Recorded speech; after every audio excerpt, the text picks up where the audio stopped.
Hi, everyone. I'm Mrs. Mary Brown, science teacher at John Marshall School of Engineering. And today, when life gives you lemons, you can make a battery. Before we make our batteries, we should make sure to define what a battery is.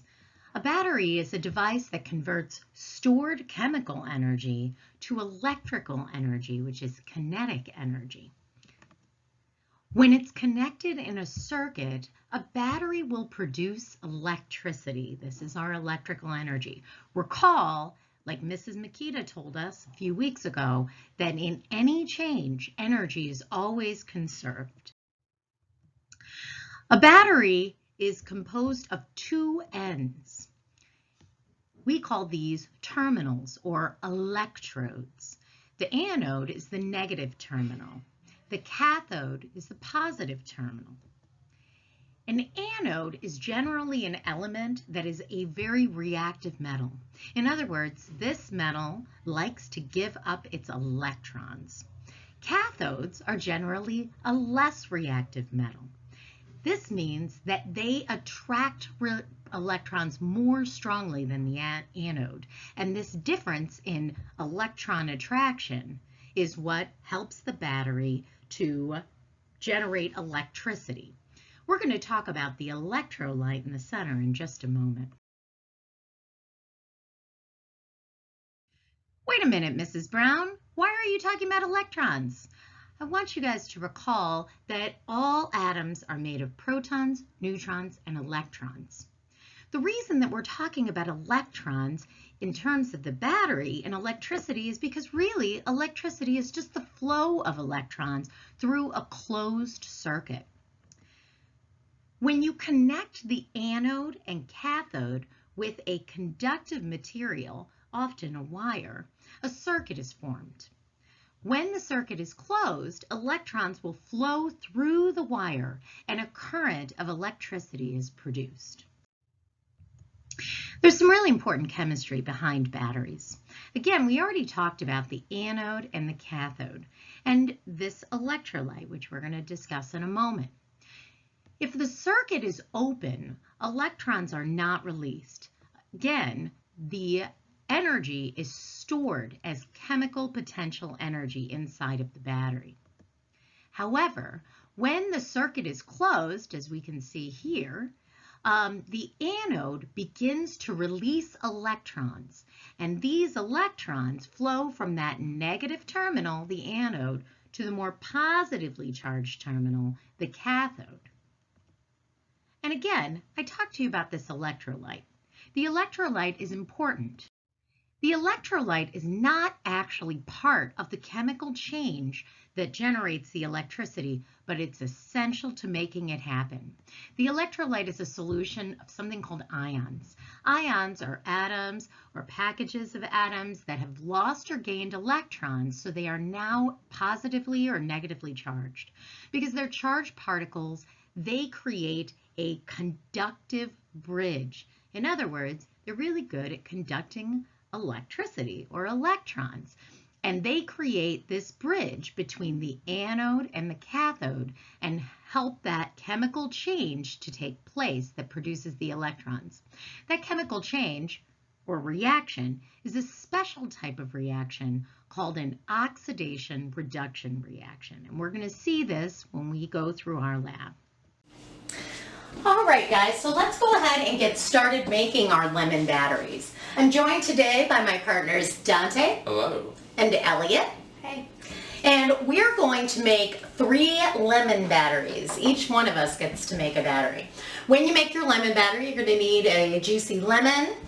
You're going to need a galvanized nail. The nail needs to be galvanized, coated with a metal called zinc. Zinc is our more reactive metal. In other words, it likes to give away its electrons more easily.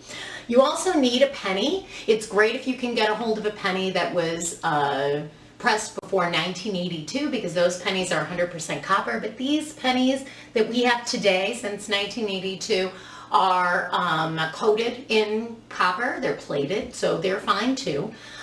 You also will want something called a multimeter. These multimeters here are digital. I have a few different examples. You can get your multimeters from a hardware store or an auto store.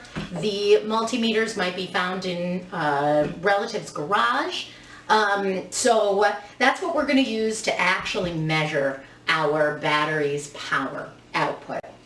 Anyhow, the very first thing that you want to do is you want to prepare your battery. In other words, you want to make sure that your battery has all the makings of a battery with its stored chemical energy. The electrolyte's already there. That's what our lemon provides. In this case, the electrolyte is acidic. There's citric acid inside of the lemon that really helps to create, like I said, that conductive bridge and help the zinc to undergo that oxidation reduction reaction. So we're going to take the butter knife and we're going to create a small slit. Shouldn't be any wider than the butter knife itself. And then after we create the small slit, we're going to take our penny and we are going to place our penny about halfway into that slit. You want the slit to be on one side of the lemon. On the other side of the lemon, we're going to take our galvanized nail. We want to make sure that the penny and the nail don't touch. We want the reaction to take place in that electrolyte. So we're going to go ahead and we're going to keep some distance between the two. Now we have our battery. This battery is very similar to this battery here.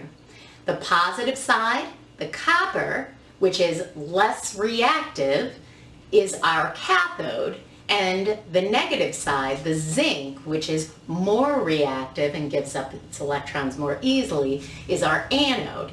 Inside of this battery, like I mentioned earlier, is our acid solution, our electrolyte, just like inside of this Energizer battery.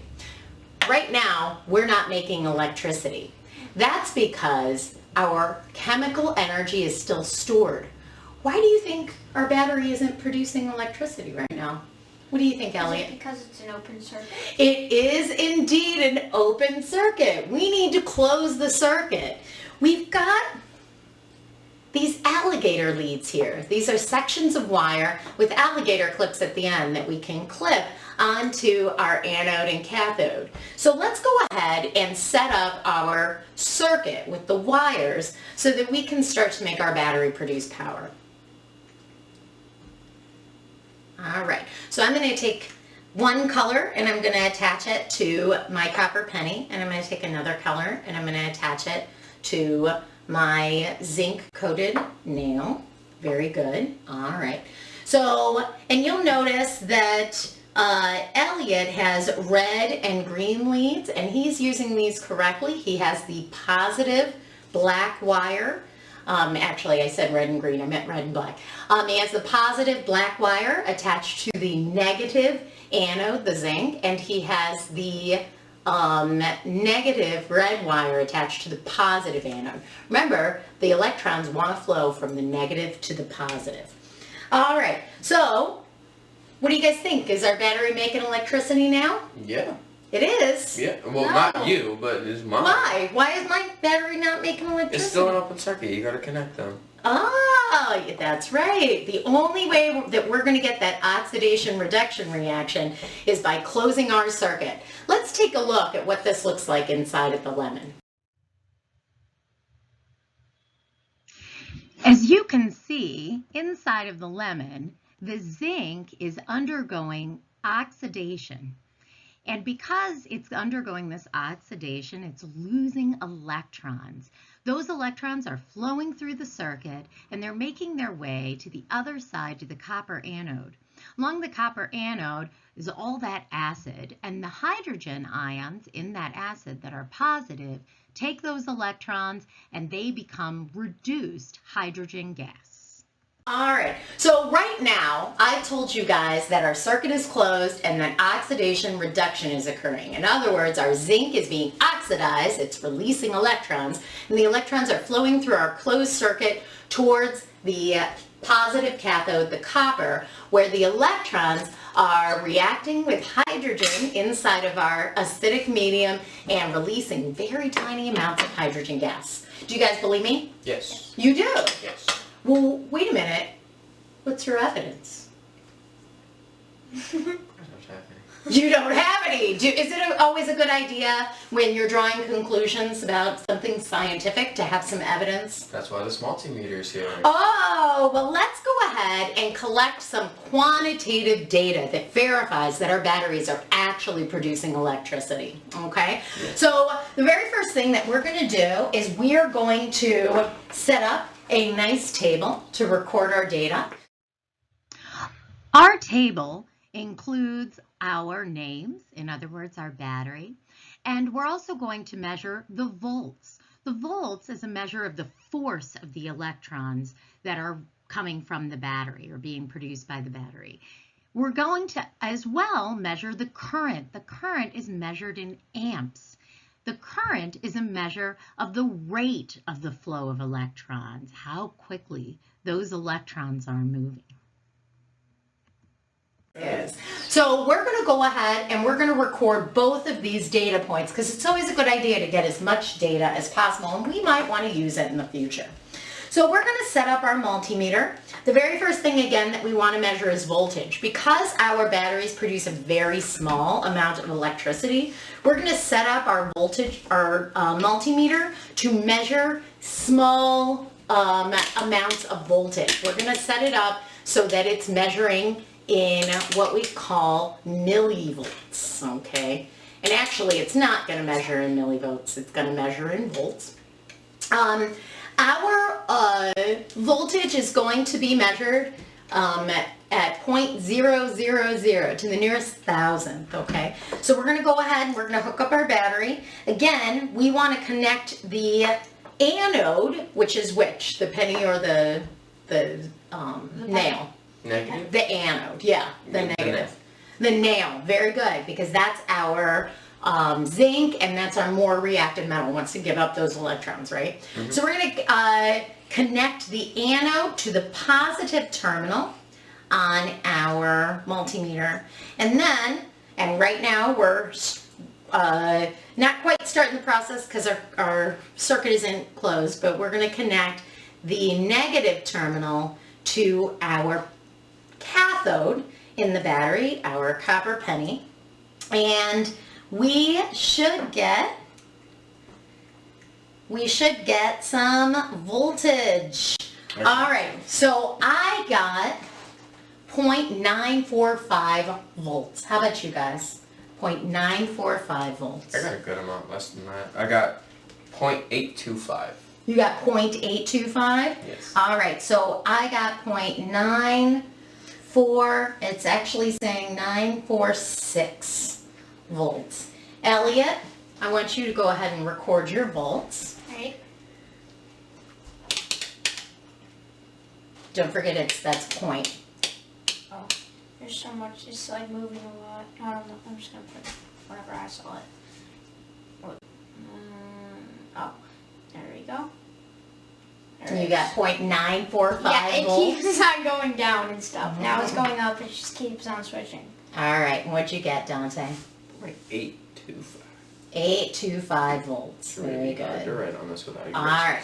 Okay, so now we have our voltage. Let's go ahead and record our amps. Okay, so we're going to switch our multimeter so that it records to the nearest point. Mine will record to the nearest 0.001 or thousandths amps. Okay, how about you guys?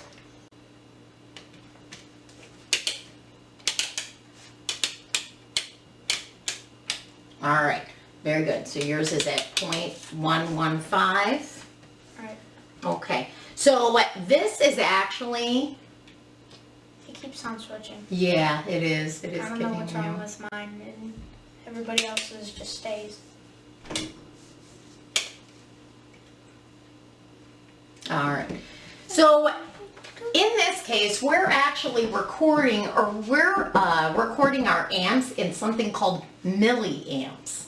In other words, it's like an amp divided by 1,000. So we're going to record our amps, okay? So my amps is 0.086 milliamps. Elliot, what did you get? 0.10. 0.010. Right about. Alright. Mine is really not good. Here it's 0.1. 0.12. Oh. 0? Yeah, 0.12. Now it's 0.15. Okay, write that down, that's fine. Good, and that's milliamps. Mm-hmm. Okay. All right. Mine is 0.05. Milliamps. Very good. Okay, so now we've got all of our data. Always make sure to put your units, Elliot. Sorry, I didn't do that. Now we have all of our data, and again, you'll never know when, or you never know when you might need this data, right? Yes. And now we're going to look at, this is of course our quantitative evidence that our batteries are producing power, but let's go ahead and get some qualitative evidence. In other words, let's take a look and see if our batteries are enough to light up these LED lights. These LED lights that each one of us have, I purchased these from Amazon. These are require approximately 2 volts of electricity, and they require 20 milliamps of a current in order to be powered, okay? So we're going to go ahead .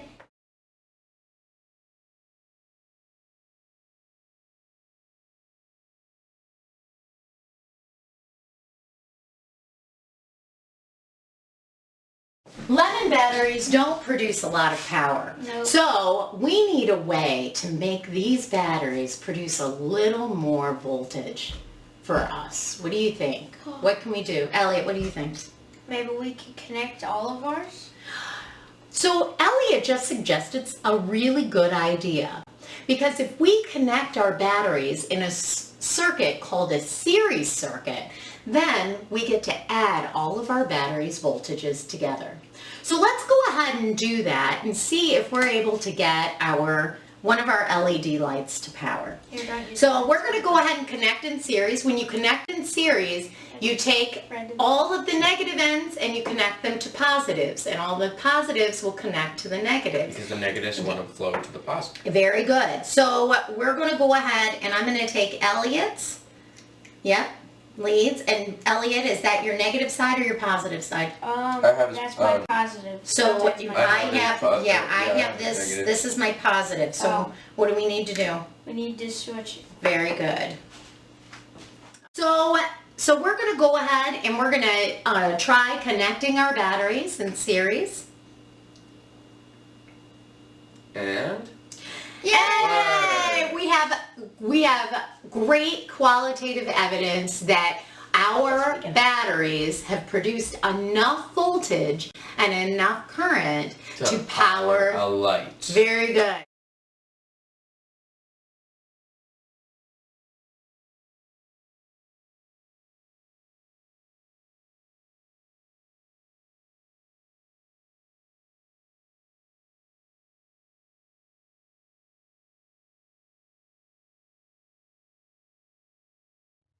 After you all explore some more, be sure and email me your findings at mary.brown@clevelandmetroschools.org.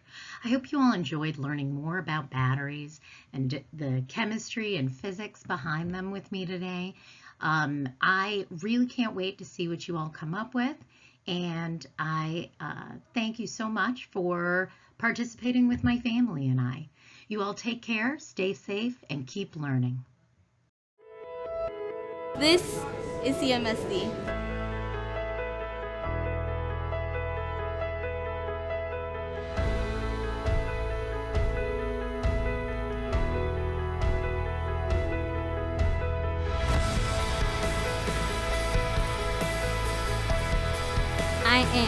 I am.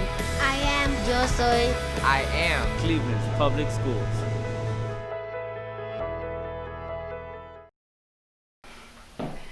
Hi, I'm Miss Makita from MC Squared STEM High School.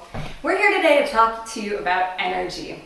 There's lots of different kinds of energy in the universe, but the really cool thing about energy is there is only one amount of energy in the entire universe. We're going to get into what's called the conservation of energy today. We'll talk a little bit more about what that means, but to begin, we'll start by looking at all the different kinds of energy that exist around you every day. And then after that, we'll design and engineer and test out a machine that changes energy from one form to another. And then I'm going to challenge you to build one at home. We're going to start by talking about mechanical energy. Mechanical energy is the energy of anything that's moving or could move. You've probably heard of a few of these before. Kinetic energy is the energy of anything that's in motion, like this ball. Anything that's moving has kinetic energy. The amount of kinetic energy something has depends on two things: how fast it's moving and what its mass is. Anything that's moving has kinetic energy, from the molecules of air in this room to the airplanes flying in the sky. The next one is called gravitational potential energy. Now, gravitational potential energy is really cool because we take it for granted. It's what makes roller coasters really fun. It's what makes your phone fall off the table. Gravitational potential energy is the energy that something has that gives it the potential to move just based on how high up from the ground it is. Gravity is pulling on everything, and as long as that object has mass and it is above the ground, it has gravitational potential energy. So I'm going to let go of this ball because it has the potential to fall. It has energy in it because it's been lifted up off the ground. Now, the higher up this ball goes, the more energy it has, the more gravitational potential energy it has.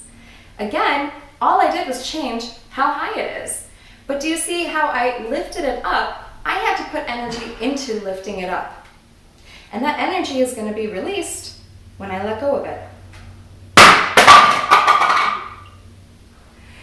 Another easy way to think about this is when something is lower to the ground, it has less energy. Imagine a bowling ball dropping into your hand, but only having to fall a couple inches. You're not going to feel the effects of that energy that much, are you? Now take that same bowling ball and increase its height, maybe 2 stories, 3 stories, and then try to catch it.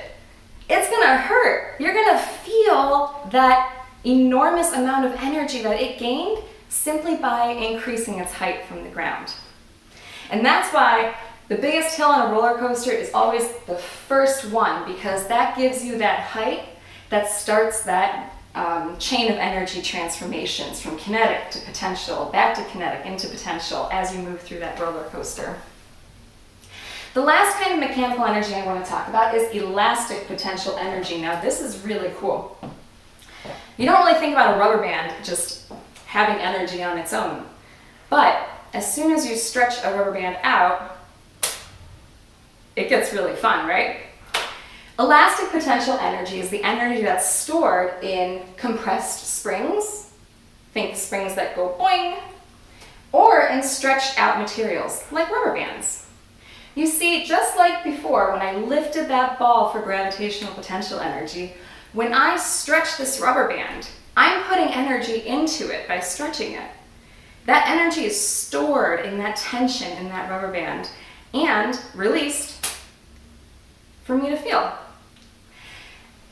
Another common place you see elastic potential energy every day is in a ballpoint pen. Inside these pens, there's a little spring. When you press down on that spring, you're putting energy into that pen. It's stored in that spring and bounces right back up. It pushes that energy back out, transfers it into something else.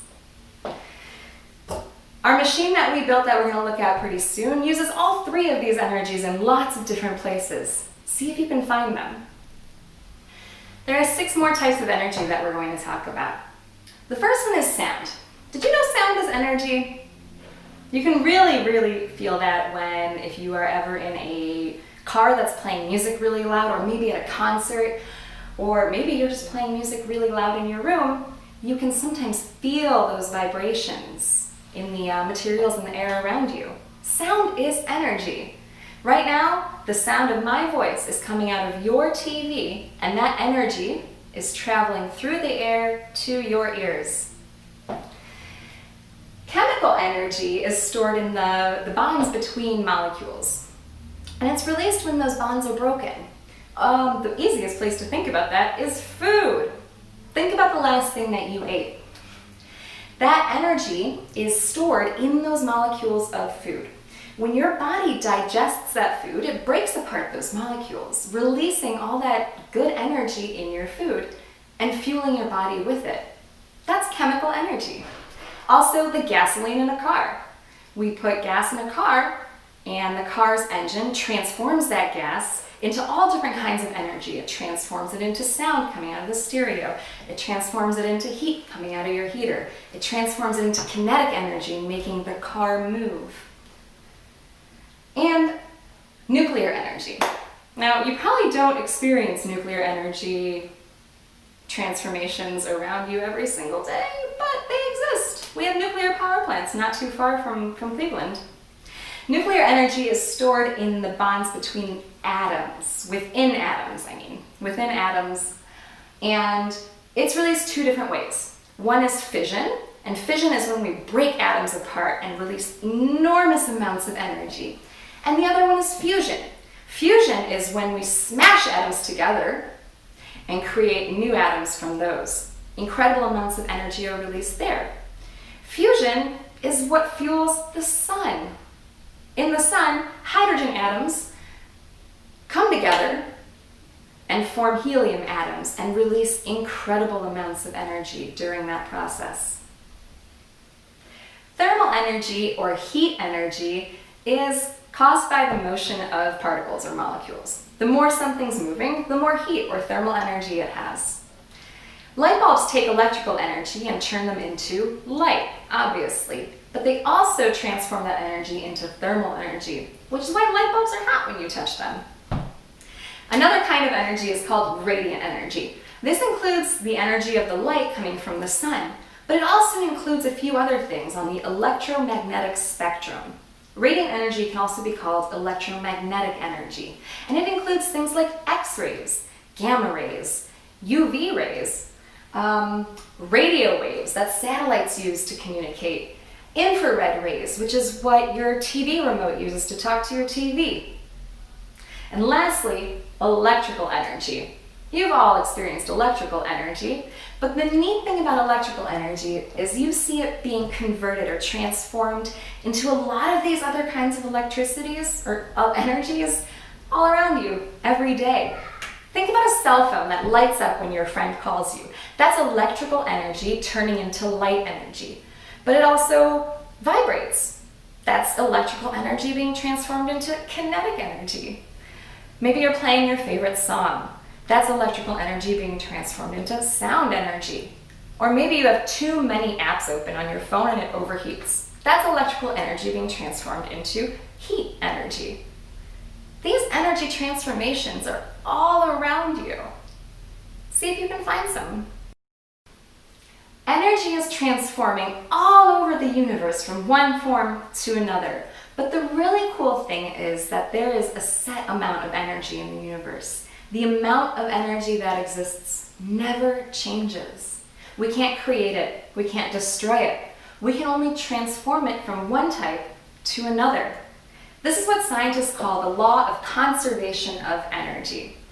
Now, the really cool thing is we can have some fun with it. A really neat project that demonstrates the law of conservation of energy is called the Rube Goldberg machine.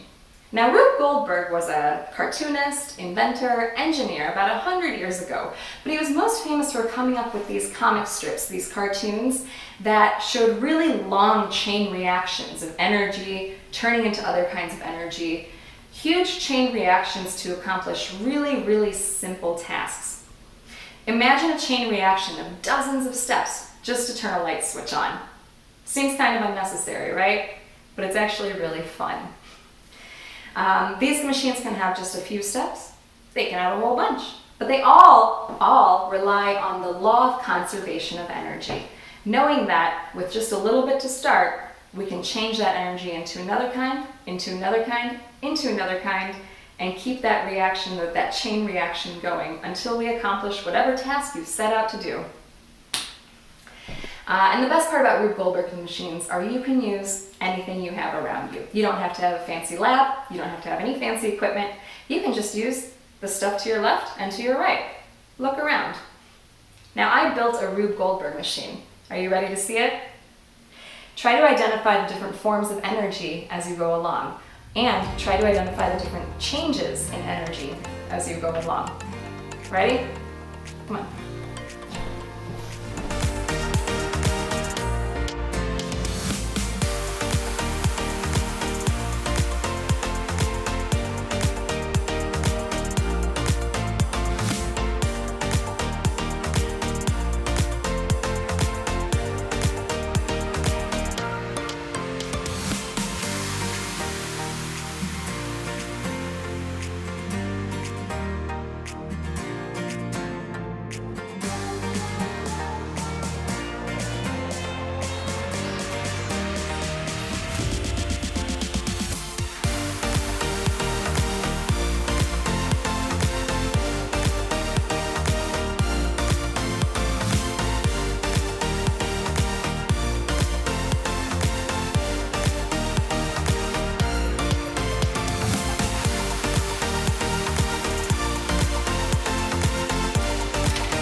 That was cool, huh? Now it's your turn. See if you can build your own Rube Goldberg machine.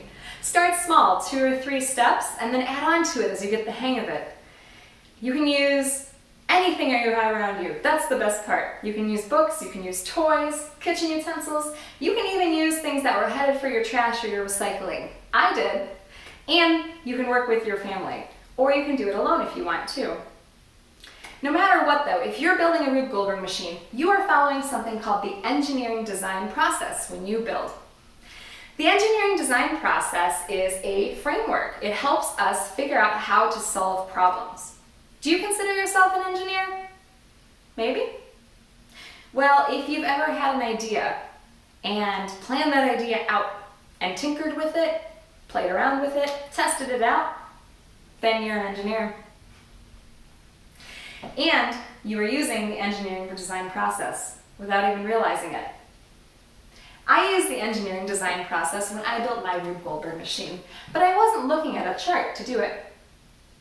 This is something that we do naturally when we're trying to figure out solutions to problems. We always start by asking a question. What's the problem you're trying to solve? What's the solution you're trying to come up with? In my case, I wanted to raise a flag. That's what I was trying to figure out. Then you start to imagine. You come up with ideas. You do some research. When I was building, this step, for me, looked like watching a lot of YouTube videos. But you know what? Those YouTube videos of other people's Rube Goldberg machines gave me lots and lots of good ideas. Because then from there, I planned. Planning is where you narrow down your ideas. Maybe it involves making a blueprint or sketching. I made lots of sketches while I was planning. All kinds of ideas of elements that I could have in my Rube Goldberg machine that I might have used in the end, might not have, but it was definitely worth planning. Then you create. You take that plan and you make something out of it. Now, I didn't build my Rube Goldberg machine in one day. I didn't build it in 2 days. If you know me, I can't do anything small, but, take your time with it. Experimenting and building is the fun part. This is where you put your ideas into action. You start connecting those elements in your Rube Goldberg machine. Once you've created it, you can test it out. See if it actually works. Now, Rube Goldberg machines are tricky.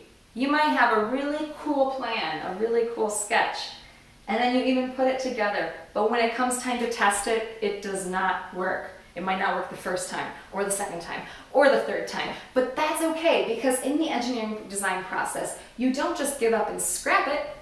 You play around with it. You do what engineers call tinkering with it. You troubleshoot it. You see if you could figure out how to make that element work. This is where you are improving on your test. Hit a snag, fix it. Play around with it until it works.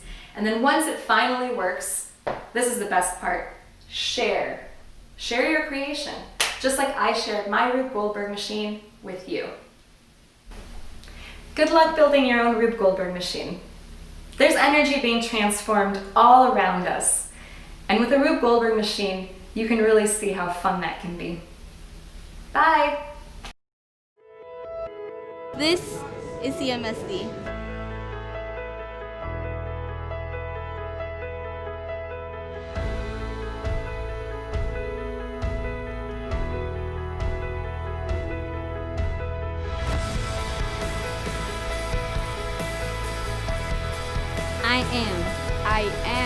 I am Yo soy.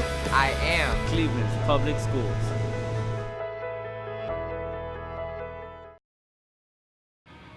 What's up, CMSD? My name is Ian Rice. I hail from JFK Eagle Academy. Go Fighting Eagles! And today I'm here to teach you how to make the most of your house and the area you live in to make sure that you can get a workout that is fit for your means, your standards, and your time. Keep watching. Most of the time when I'm trying to teach people to be healthier, I ask them a question: which is easier, eating healthier or working out? What do you say? Most of the time when people answer that question for me, they go with eating healthier. But I'm telling you right now, that's actually the harder thing to do. Two reasons why. One, money. Eating healthier always costs more money. It's just the society we live in. If you want to be better, you've got to put in the time and the money for it. The second reason is your taste buds. If you're used to the chips and the candies, it's going to be really hard to get to the stuff that will make you healthier, because it's going to have different spices. It might taste bland, but I guarantee you, if you can work on that habit of your taste buds, it'll be better for you in the long run. So going with the idea that working out is easier to be healthier, I want to throw out a bunch of information for you on how to utilize your home to make it worth your time and to get your good workouts in. Starting off with the fact that I'm recording this in the dark hours. It is currently 10 o'clock at night, and the reason I'm recording it now is because you can technically work out anytime you want, as long as you're not causing a disturbance to others. Moving on next, where can you work out? Let me show you. So this is my garage. Clearly it does not look like a suitable workout area yet. And after just a few minutes of time, I now have a clean, organized space that is safe to use, that has room, and also some equipment that I've had. I personally prefer to work outside in my garage or in my driveway. It's just the best overall area for a person like me. However, if you don't have a garage, you can also use any room in your house as long as it's got available space, it's clean and organized, and it's also got a good solid foundation so that if you are jumping around, you won't have to worry about going through. So now that we have a clean, safe area to use, let's talk about equipment that we can use, because I don't know about you, I personally don't have gym equipment. So we have to modify what needed, right? Let's check it out. If you'd like to add some weight to your exercises, grab yourself a water jug or a detergent bottle. You can also go with a can of paint or a can of vegetables or fruits. You can grab yourself a laundry basket and fill it with laundry, or fill it with other items that will add weight to it. You can even fill up a book bag but please make sure that your book bag can handle the weight, as most book bags are not made for heavy wear and tear. If you need to change up angles, you can always use a chair or stairs, a table or a couch. If you don't have a phone that has a timer on it, feel free to find yourself a clock or a stopwatch. And of course, paper, pen, pencil to write down what you are doing and keep those free records. When you come back to these workouts, you know how to do better next time. Now that we know where we can work out and what we can work out with, now I'm going to go over 5 exercises that can be done anywhere you want, and I'm going to tell you what muscles they work on, what fitness component they focus on, how to do them, how to make it harder, and also how to make them easier. Everyone's got different skill levels. We want to make sure we're kind to our bodies, but also push ourselves so that when we come back to the next workout, hopefully we can do the next level up. And as we go through these, I want you to tell me, what exercise are we working on? Put on your thinking caps. Let's rock. I know you got this one right. It's everyone's favorite exercise, the push-up. This helps you to build your pectoral muscles along with your triceps and core. It focuses on strength and or endurance depending on your ability level. In order to do one correctly, start off in a high plank position where you're on your hands and your toes, and from your heel to the top of your head is a straight line. When you're ready, bend your arms to 90-degree angles or lower, preferably so that your chest touches the ground, and then you push back up using your pectoral muscles so you get back to the starting position, and repeat as you need to. To make this harder, we're going to go to a decline push-up. Simply just grab a chair or a couch, put your feet on top of it so that your feet are elevated off the ground, bring your chest down to the floor and back up, and continue. To make it easier, first we're going to do incline push-ups. So instead of putting your feet on a chair or a couch, put your hands on that, and then bring your chest down to the seat of that item and back up. Then we have knee push-ups. No, not girl push-ups. Trust me, girls, ladies, you're a lot stronger than you think you are. Don't make that a stereotype. You're going to start making a line from your knee all the way to the top of your head with your knees and your hands on the ground. Same concept, go all the way down to your chest, touches the floor, and back up. Next we have shoulder taps. You're going to get back into that high plank position, and this time you're going to take your right hand, touch your left shoulder, then your left hand to your right shoulder, and keep doing this motion. And the very last variation I can do for you is just holding a high plank. So you get into that high plank hold and hold it for as long as you can. Next we have the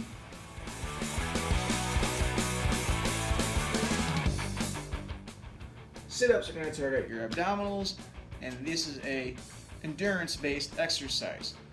So to do it correctly, we lie down flat on our back, we bring our feet close to our butts so that our knees are in the air, we put our hands preferably across our chest, and then we're lifting up our entire upper body using our abs until our chest or our elbows touch our knees, and then come back down. To make that harder, you can do a butterfly sit-up where you start off in a butterfly position with your legs.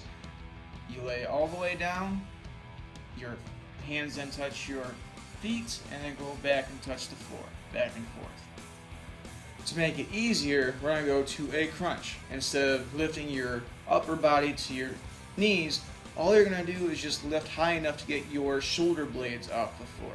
So very minimal movement, but still effective enough to target your abs. Next is what? Good old-fashioned jumping jacks. Jumping jacks help you to focus on your deltoids, your hips, and your calves. And they also help you to target your ankles to make them stronger. As far as the fitness components are concerned, it's an endurance-based exercise for your deltoids and your calves, and it's also a cardio-based exercise for your heart and lungs. I know you know this, but to do a jumping jack, start standing tall with your feet together, hands at your sides. You make one jump with your feet spreading apart and your hands going up above your head. Then on the second jump, you bring everything back to the starting position. If you want to make that harder and you have the space and equipment for it, I suggest you go grab a jump rope. Start off with an exercise called double unders, which is where you spin the rope twice underneath your feet before your feet hit the floor. If that's difficult, do single unders, regular jump ropes, one time underneath. And to make it easier from there, you're just going to do a side step with your arm raise. That lowers the impact on your ankles and knees, and it helps those who have those issues. If you have shoulder issues, I suggest that you don't raise your arms above your head, but instead just do the foot movement. Start with your feet together, open together, just as normal. This next exercise we do multiple times a day.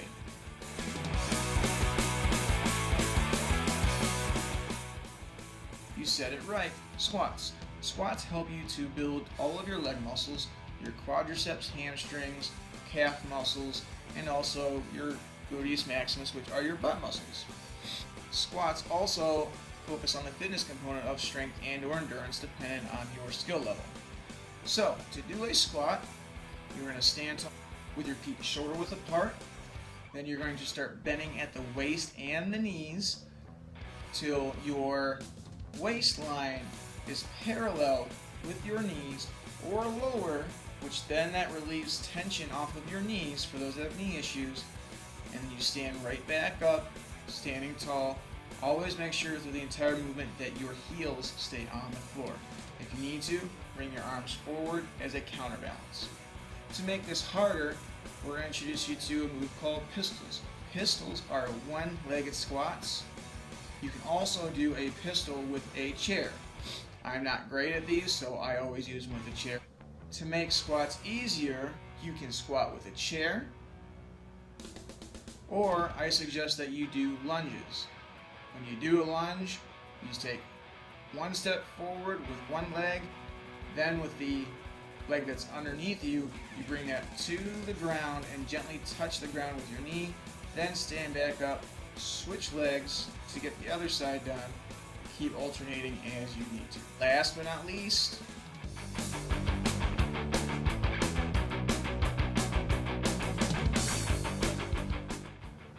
did you just say burpees? You are right. Burpees are one of the best exercises as it's one of the very few that targets just about every muscle in your body. Using your legs, your arms, your back, your chest, goes all out. And as far as your fitness component goes, it's a combination of cardio, strength, and endurance, again depending on your skill level. So, in order to do a burpee the correct way, start off standing. Then you're going to squat down till you bring your hands to the floor and kick your legs out so you're in a high plank, but keep going down till you do a push-up. As you push back up, then you snap your legs back underneath you, and then as you rise back up to standing, you actually jump up and clap above your head, and that is one burpee. To modify that, instead of kicking both feet back and forth at the same time, you just do a stepping version. One leg back, second leg back, one leg forward, second leg forward, stand up, hop, clap, and there you go.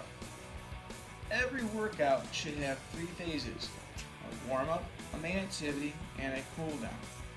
I'm going to briefly explain your warm-up and then your cool-down at the end, because I want to spend more time making sure you know what to do for your workout.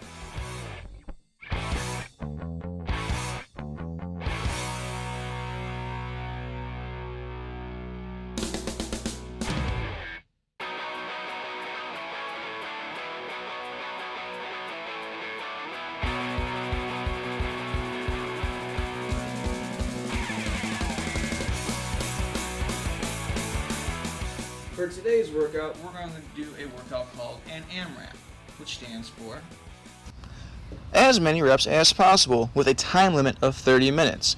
You'll complete each of our 5 exercises for as many reps as you can within a minute, 3 rounds each. So you'll start off with 1 minute of sit-ups, with 1 minute of rest, 1 minute of push-ups, 1 minute of rest, jumping jacks, rest, squats, rest, burpees, rest. And you repeat this cycle 2 more times to give you 3 rounds that will give you your 30 minutes of activity. If you need to scale anything, that's fine, just make sure you write that down. To help you keep track of your rep count, I suggest that you grab your paper, pencil, or a clipboard and a marker, and you create yourself a chart. Write down your 5 exercises on the left, and again, if you're going to scale, make sure you're writing down what you're going to do. Then start drawing your lines for your grid for 3 rounds. In the end, you're going to count up your total reps for each exercise, and then on the bottom, add your rep totals for your complete total. And now I'm going to give you a 1-round demonstration of what you need to do.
And there you have it, CMSD. Your home workout is done for today. I hope you're feeling good. I hope you got a good sweat in. I encourage you to save the data that you charted today and bring this workout back in a few weeks and try it again. Why? For growth. When you're growing, it shows that you're healthier. It shows that you're becoming better. You can retry it and test one of 2 things. The first one is how many reps you can do in the same time limit. And the second way to improve yourself is to choose a higher difficulty skill. Regardless of which one you choose, as long as you're moving up, that's all that matters to being a better, healthier version of you. The last thing I'm going to tell you is just remember to do something every day for 60 minutes, and it's going to make your life so much better, so much more fulfilling, and everything else is just going to fall into place and, again, make a better you. Thank you. You rock, CMSD. I'll see you later. Hello, SWAG seniors. I'm Eric Gordon, Superintendent CEO of the Cleveland Metropolitan School District. Thank you for participating in our SWAG pilot this year. I hope that SWAG helped you learn more about yourself and your strengths and interests as they relate to future employment. Identify career pathways that may have been new to you but offer great opportunities for growth and financial stability. And meet new people and work differently with people you know, students, teachers, coaches, and employers who can support you in achieving your goals. By participating in SWAG, you helped us test a new model that will help future CMSD scholars as they transition from school to the workplace. On behalf of your SWAG teachers and coaches, we are honored to have been part of your high school experience and to see your excitement and promise as you enter the workforce. I wish you the best of luck in your next adventure, whether you plan to work full-time, serve our country as part of the military, or pursue college studies. You will achieve great things. Thanks again for participating in SWAG. Has your household completed the 2020 census yet? The census is an official count of everybody in this country, and the results of it determine how much federal money goes into programming for the children of Cleveland for the next 10 years. It's completely private and confidential. The results can't be shared with anyone, not even law enforcement. And the best part? It's easy.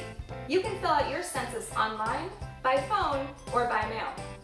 ¿Su casa ha llenado el censo de 2020? El censo es el conteo oficial de todas las personas en el país y los resultados determinan cuántos fondos federales se distribuyen en programas que benefician a todos los niños de nuestra región para los próximos 10 años. Toda la información es privada. Las respuestas son confidenciales y no pueden ser compartidas con nadie, ni siquiera oficiales de la ley. Y mejor que todo, es fácil. Puede responder por internet, por teléfono o por correo. So who counts? Entonces, ¿quién cuenta? Does my cat count? ¿Los gatos cuentan? No. No. Do my dogs count? ¿Los perros cuentan? No. No. Does he count? ¿Los niños cuentan? Yes. Sí. Everybody that's a human in your house counts. Cada persona que es ser humano en tu casa cuenta. So to fill out your census, go to www.my2020census.gov or call 1-844-330-2020. Para llenar el censo, pueden ir al www.my2020census.gov o llama al 844-330-2020. And don't forget, you count. Y no olvides, tú cuentas.